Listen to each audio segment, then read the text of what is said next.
أهلا بيكم من جديد. وكان بعض المتابعين طلبوا مني إني أعمل فيديوهات للدرسات العباية المناسبة للمحجبات والمنتقبات. فجبت بعض الاستايلات الجميلة جدا، هتعجبكم قوي قوي. مناسبة جدا للمحجبات والمنتقبات كمان. فضفاضة جدا، واسعة، ألوانها كلها ترندي، حشمة. آم، بتختلف خاماتها. يعني اللي قدامي دي مثلا خاماتها قطنية، مناسبة جدا ان هي ترتدى على مدار اليوم كامل. يعني زي ما احنا شايفين بتتميز بالبساطة جدا. في منها العباية اللي هي على شميس طويل او موديل شميس طويل زي ما شفناها.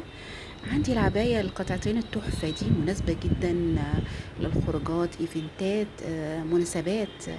الحقيقة مناسبة لكل الحاجات دي، تحفة. والشنطة تحفة برضو قوي. اللي قدامي ده إسدال عباية هايل هايل، مناسب جدا للمنتقبة والمحجبة. الكم بتاعه بيتميز ان هو واسع، انا جايباه عشان الكم تحفة.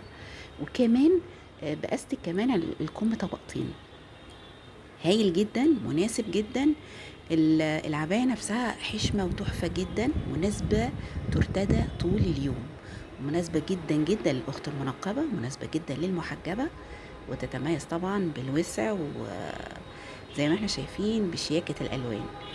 أنا بحب أوي العبايات اللي فيها خطوط، بس تكون خطوط في المعقول، وتكون خطوط مدية مظهر ولوك مريح أوي. الحقيقة اللوك بتاعها شيك أوي.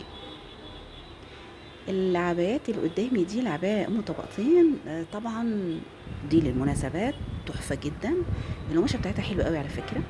مناسبة برضو للمنتقبات، يعني ممكن تشيل الحزام اللي على الوسط ده، هتكون هايلة جدا. هي واسعة وفضفاضة وجميلة، مميزة بجد. برضو بتتميز ببعض الخطوط، بس هي روعة شيك قوي.